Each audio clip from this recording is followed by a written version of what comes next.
कि नानक साहब जी प्रतिदिन बेई नदी पर स्नान करने जाते थे और वो परमात्मा अपने इन दृढ़ भक्तों को, अच्छी आत्माओं को खोजता फिरता है। अपने आत्माओं, जब तक ये राजा थे, राजा अम्बरीश रूप में, राजा जनक रूप में, ये परमात्मा वहां भी गए थे,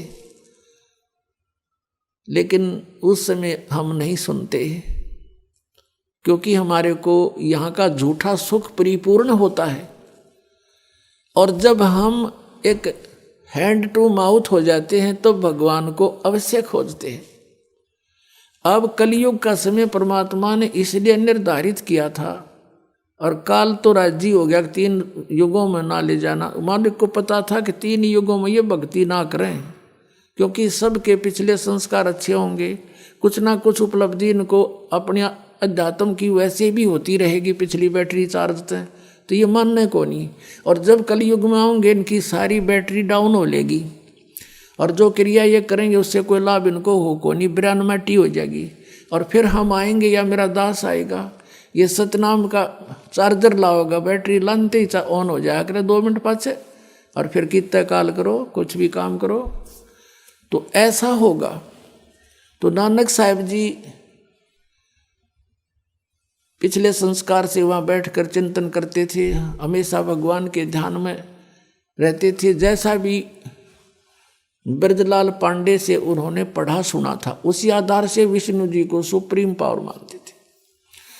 आदरणीय नानक साहब जी, आदरणीय परम पूज्य कबीर परमेश्वर जी, ये समकालीन थे। ये लगभग 45 वर्ष समकालीन रहे हैं।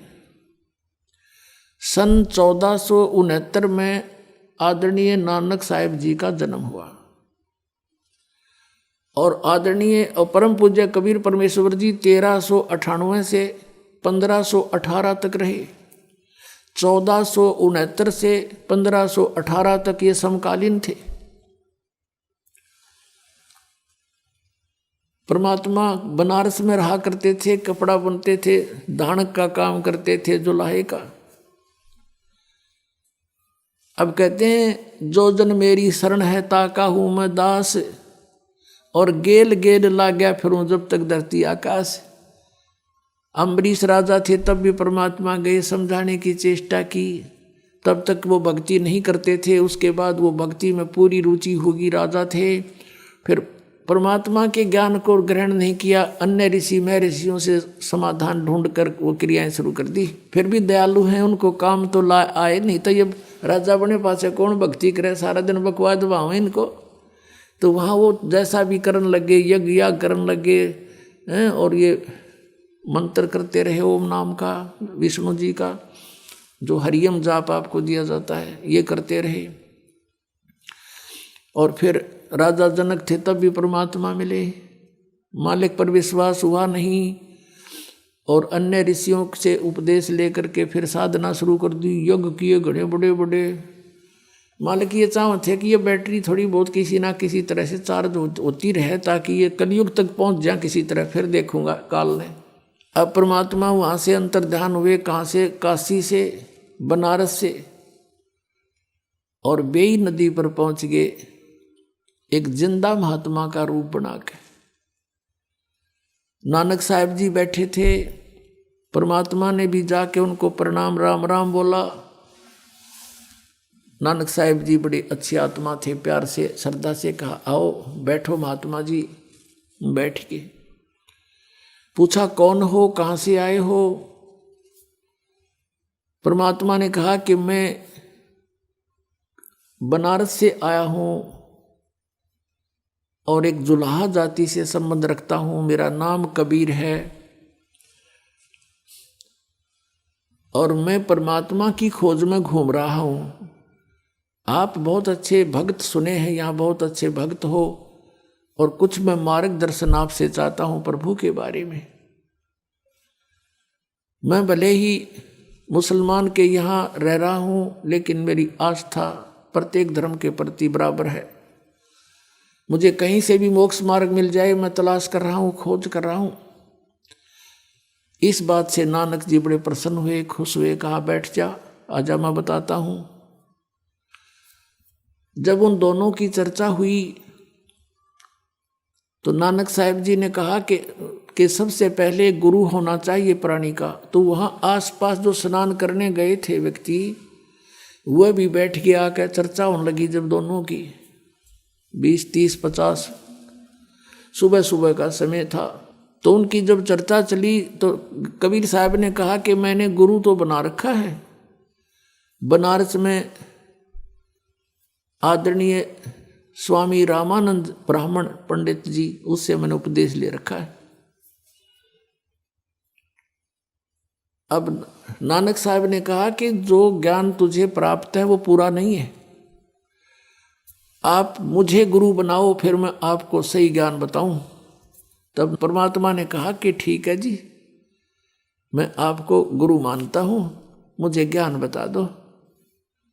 तब नानक साहब जी लगे बताने, जैसा बैद्यलाल पांडे से उन्होंने ग्रहण किया हुआ था।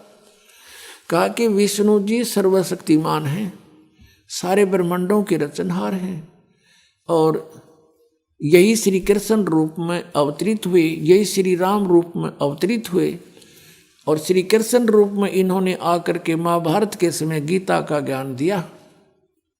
और गीता जी का नित्य पाठ करने से जीव का मोक्ष हो जाता है।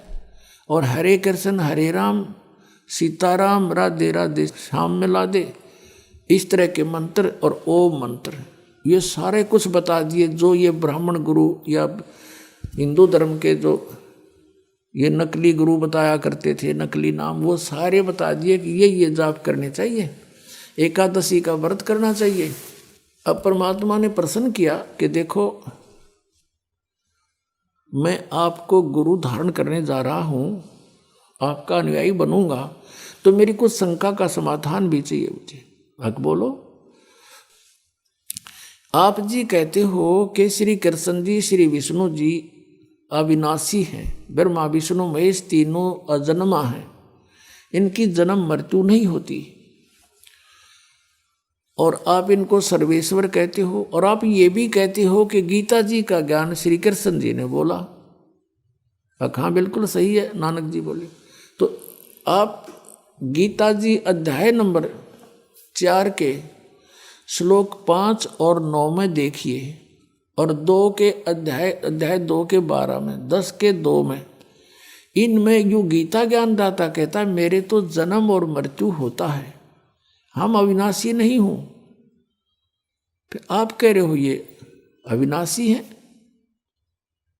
अब नानक साहब जी के पास कोई जवाब नहीं था। परमात्मा ने कहा कि आप हरे कृष्ण हरे राम सीताराम राधे श्याम ये जाप करते हो, गीता जी में ऐसा कोई मंत्र नहीं है, केवल एक ओम मंत्र है, एक ओंकार जिसको तुम बोलते हो। तो नानक साहब ने कहा कि मैं ओंकार भी जाप करता हूँ और ये भी करता हूँ। तो गीता जी अध्याय नंबर 16 के श्लोक 23 में लिखा है कि शास्त्र विधि को त्याग कर जो मनमाना आचरण करते हैं उनकी साधना व्यर्थ होती है, ना उनको कोई सुख हो, ना उनकी गति हो, ना उनको कोई सिद्धि प्राप्त हो, यूजलेस। अब नानक साहब जी डेली पाठ करा करते गीता जी का, उनको याद थे श्लोक। तो गीता जी में केवल लिखा एक ओम अक्षर है, उसके अतिरिक्त जो आप अन्य जाप करते हो वो व्यर्थ है। जैसे कोई एक जड़ी है और उससे लाभ होना है, उसके साथ और जड़ी मिला दी तो वो यूजलेस हो जाता, निष्क्रिय हो जाएगी, जड़ी का यूज भी नहीं होगा आपको। तो ये साधनाएं तो नहीं करनी चाहिए थी। फिर बताया कि देखो गीता ज्ञानदाता से अन्य कोई और परमात्मा है। 18वें अध्याय के 62वें श्लोक में कहा है कि हे अर्जुन तू सर्वभाव से उस परमेश्वर की शरण में जा जिसकी कृपा से तू परम शांति को और सनातन परम धाम को प्राप्त होगा। गीता जी अध्याय नंबर 15 के श्लोक नंबर 1 से 4 में कहा है कि उल्टा लटका हुआ संसार रूपी वृक्ष है और इसके ऊपर न पूर्ण परमात्मा है, जड़ें हैं और नीचे को तीनों गुण रूपी शाखा है, और तत्वदर्शी संत इसका सब भेद जानता है। सब पार्ट्स के विषय में जो बताता वो तत्वदर्शी संत है। गीता जी अध्याय नंबर 4 के श्लोक नंबर 34 में कहा है कि उस तत्व ज्ञान को तू तत्वदर्शी संतों के पास जाकर समझ। तो वो तत्वदर्शी संत से पूछो, वो दंडवत प्रणाम करो, उनको नम्रता से प्रसन्न करो, वो तत्वदर्शी संत तुझे उस परमात्म तत्व का ज्ञान कराएंगे। तो उसके पश्चात 15वें अध्याय के 4थे श्लोक में कहा कि उसके पश्चात परमेश्वर के उस परम पद की खोज करनी चाहिए, जहाँ जाने के बाद साधक फिर लौटकर कभी संसार में नहीं आते। और जिस परमेश्वर ने सारे संसार रूपी वृक्ष की यानी सब ब्रह्मांडों की रचना की है, और केवल उसी की भक्ति करो, मैं उसी की शरण हूँ, अन्य की नहीं। आपका गीता ज्ञानदाता कह रहा है कि और है कोई परमात्मा, उसकी भक्ति करने से पूर्ण मोक्ष होगा, कभी जन्म मृत्यु नहीं होती। वो परमात्मा कौन है, मुझे वो बता दो महात्मा जी, मैं आपका पक्का चेला हो गया। अब वो ज्ञान दो गुरुजी। अब गुरुजी के पास तो वो ब्रजलाल पांडे वाला ज्ञान था, घिसा पिटा। और फिर परमात्मा ने कहा ये ब्रह्मा विष्णु महेश नासवान है, इनकी जन्म मृत्यु होती है, ये अविनाशी नहीं है। आप देखिए श्री देवी भागवत गीता प्रेस गोरखपुर से प्रकाशित 123 पृष्ठ पर, ये देखिएगा श्रीमद देवी भागवत गीता प्रेस गोरखपुर से प्रकाशित।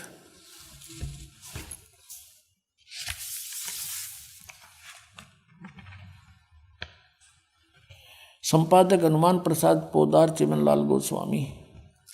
और ये कहाँ से छपा है ये देखिएगा। प्रकाशक हैं गीता प्रेस गोरखपुर, गोविंद भवन कार्यालय कोलकाता का संस्थान। ये इनके फोन और फैक्स नंबर है। इसके 123 पृष्ठ पर आपको ले चलते हैं। 123 पृष्ठ पे 3रा स्कंध। भगवान विष्णु अपनी माता प्रकृति यानी दुर्गा की महिमा सुना रहे हैं। तुम शुद्ध स्वरूपा हो, महिमा कर रहे हैं उनकी। तुम शुद्ध स्वरूपा हो, यह सारा संसार तुम्हीं से उद्भासित हो रहा है। मैं ब्रह्मा और शंकर हम सभी तुम्हारी कृपा से विद्यमान हैं। हमारा आविर्भाव माने जन्म और तिरोभाव माने मृत्यु हुआ करता है। हमारा तो जन्म और मृत्यु होता है, हम अविनाशी नहीं हैं। केवल तुम ही नित्य हो, जगत जननी हो, प्रकृति और सनातनी देवी हो। यहाँ यह भी ध्यान रखना, प्रकृति दुर्गा को ही कहते हैं। ये गीता जी में आपका काम आओगा, जहाँ पर इन तीनों की उत्पत्ति आपको बताई जाएगी। भगवान शंकर बोले, देवी यदि माँ भाग विष्णु तुम्ही से प्रकट हुए हैं, तो उनके बाद उत्पन्न होने वाले ब्रह्मा भी तुम्हारी बालक हुए। फिर मैं तमोगुणी लीला करने वाला शंकर क्या तुम्हारी संतान नहीं हुआ? मुझे भी उत्पन्न करने वाली तुम ही हो शिवे। संपूर्ण संसार की सृष्टि करने में तुम बड़ी चतुर हो। इस संसार की सृष्टि सतिथि और संहार में तुम्हारे गुण सदा समर्थ हैं। उन्हीं तीनों गुणों से उत्पन्न हम ब्रह्मा विष्णु एवं शंकर नियमानुसार कार्य में तत्पर रहते हैं। अब इस पवित्र सदग्रंथ ने, इस पवित्र पुराण ने 5 कंसेप्ट क्लियर कर दिए। 5। एक तो ये हो गया कि ब्रह्मा विष्णु महेश नासवान है। दूसरा ये हो गया कि दुर्गा इनकी माता है। तीसरा ये प्रकृति दुर्गा को कहते हैं। चौथा ये हो गया कि तीनों गुणों से उत्पन्न रजगुण ब्रह्मा, सतगुण विष्णु, तम गुण शिव जी हैं। और 5वां ये हो गया कि केवल नियमित कार्य ही कर सकते हैं। जिसने जैसा वर्क डन किया है वैसा ही बुरा और भला दोनों ही देंगे। ये किसी में परिवर्तन नहीं कर सकते। केवल परिवर्तन कर सकता परम अक्षर ब्रह्म कबीर साहब, आपके पाप काट का आपको सुखी कर सकता। ओनली वन गॉड, वो कबीर साहब है। अब नानक साहब से कोई कहा ये बातें, तो नानक साहब जी ने कहा कि नहीं, ऐसा कुछ नहीं लिखा वहाँ पर देवी पुराण में। आप झूठ बोलते हो, आप हमारे देवताओं की तौहीन करते हो, आप तो यहाँ वाद विवाद करवाने आए हो, झगड़ा करवाने आए हो। यानी जैसा भी उनको हिंदू धर्म होने के नाते आपस में ज्ञान था। अब देखा नानक जी की अरुचि, परमात्मा वहाँ से उठकर चल पड़े। कहा भक्त अक्षुब्ध ना हो, जब तक मेरी शंका का समाधान नहीं होगा मैं कैसे आपको गुरु बनाऊंगा, मेरा कैसे विश्वास दृढ़ होगा। और उठकर चल पड़े। अब अन्य जो वहाँ बैठे थे श्रोता, वो कहने लगे नानक जी से कि हे भक्त, ये कौन था? आपको गुरुजी गुरुजी बोल रहा था और बकवाद कर रहा था ये तो नानक साहब ने कहा कि ये काशी का नीच जात का था, जुल्हा धाणक, और कबीर नाम था इसका। बकवाद करता है ये सारी। अब नानक साहब ने वहाँ जो, क्योंकि पुराना रंग ये आपको बताया, पूरा रेग मार लगे बिना ओरिजिनल पेंट को टेकन नहीं देता। अब परमात्मा रेग मार मार गे कति घिसा घिसा के, लेकिन वो पापड़ी थोड़ी बहुत रह रही थी। अब नानक साहब जी चिंतित हो गए, फिर जाके गीता जी को पुनः देखा, देवी पुराण को देखा, पंडित जी से पूछा कि इसमें ये ऐसा लिखा है। उसने कहा लिखा तो ऐसा ही है, पर ये तो वैसे लिख रखा है वैसे। अब नानक साहब की तो नींद आराम होगी। तक देख वस्तु कहाँ और खोजें कहाँ, ये तो नासवान है, इन स्पष्ट लिखा है और ब्राह्मण खुद मान रहा है कि ये तो वैसे लिखा है, लिख रखा है वैसे होया करे। वाह भाई वाह, फिर तो सारा कुछ वैसे है। अब नानक साहब जी की दिन की चैन रात की नींद खत्म होगी और बार बार न्यों करे, हे भगवान हे परमात्मा, एक बार वो फिर आवे, वो एक बार फिर आवे और अब के मैं उससे ढंग से बात करूं। बहुत चिंतित हो गया कि सचमुच ये तो गीता में और कोई भगवान है और उसी से मोक्ष होगा। हमने कराना मोक्ष है, फिर क्या फायदा इस भक्ति करने का जो मोक्ष नहीं हुआ। ब्रह्मा विष्णु महेश स्वयं नासवान है। अब इसी चिंतन में हृदय से पुकार हुई, आत्मा रोने लगी कि ये फिर से बात बने, कभी फिर खुल के चर्चा करूं उससे, एक बार आ जाओ, मैं विवाद नहीं करूंगा। अब परमात्मा ने 6 महीने के बाद फिर दया बख्शी, जब खूब लोहा गर्म हो लिया। उसी तरह सुबह सुबह स्नान करने के लिए नानक साहब जी गए थे और स्नान करने की तैयारी में थे। उनके साथ 1-2 और भी नौकर जाते थे, वो उनके कपड़े लिए खड़े थे।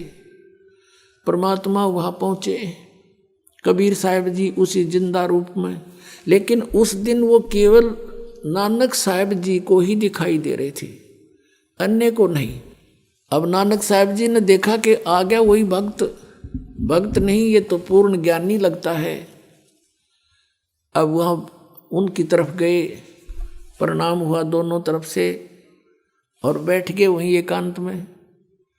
अब अन्य जो स्नान करने वाले थे या कोई नौकर थे वो दूर खड़े थे, वहीं खड़े रहे, आगे नहीं आए। उन्होंने देखे कि भगत नानक साहब जी किससे बातें कर रहे हैं। दूसरे कहने लगे ये भगत आदमी है, अपने आप ऐसे ही कोई चिंतन कर रहा है, पता नहीं कहाँ जा रही है इसकी शुद्ध, और ये तो ऐसे बोलता रहता अपने आप। करो स्नान, चलते। वो अपना काम लगे रहे, स्नान करते रहे। उधर से परमात्मा की उनकी फिर से वार्ता शुरू हुई। तो फिर नानक साहब जी ने आखिर में ये कहा कि देखो ठीक है, आपका ज्ञान श्रेष्ठ है और मैंने अपने गुरु ब्रजलाल पांडे से भी पूछा, उसने भी संतुष्ट नहीं किया मुझे, लेकिन मैं आपकी एक परीक्षा लेना चाहूँगा, फिर मैं आपका शिष्य बनूंगा, फिर मैं आपकी बात स्वीकार करूंगा। क्या परीक्षा लोगे? कि मैं इस दरिया में छलांग लगाऊंगा, मुझे खोज देना। अब नानक साहब जी ने जो ही जाकर के दरिया में छलांग लगाया, नहाने की तैयारी में था ही, छलांग लगाई तो बाहर नहीं आए। परमात्मा ने उनको अप स्ट्रीम में ले जाकर उनके शव को यानी शरीर को और 2-3 मील की दूरी पर जिधर से पानी आ रहा था उस साइड में जंगल में जाके बैठा दिया, वहां प्रकट कर दिया कि ले खोज दिया आपको। तो नानक साहब जी कहने लगे अब बैठ जाओ, कुछ वार्ता करेंगे, अब मुझे डिटेल से बताओ। तो परमात्मा ने सृष्टि रचना सुनाई। अब नानक साहब जी कहने लगे कि देखो आपकी बातों पर कुछ विश्वास है, कुछ अविश्वास है। वो सचखंड आपने आज तक सुना नहीं, देखा नहीं, आपके अतिरिक्त इसके विषय में कोई व्यक्ति हमें बताने वाला मिला नहीं, तो कैसे विश्वास करूं? मुझे वो सचखंड दिखा दो। परमात्मा ने कहा चल ठीक है। वो शरीर वहीं सुरक्षित रखा और सतलोक में ले गया उस प्यारी आत्मा को, नानक साहिब जी की आत्मा को। अब जिंदा महात्मा के रूप में थे परमात्मा, जिंदा वाले महात्मा के रूप में। अब ऊपर जा रहे हैं, सभी ब्रह्मांड दिखाए, ब्रह्मा विष्णु महेश के लोक दिखाए, जैसे आदरणीय गरीबदास साहिब जी को दिखाए थे,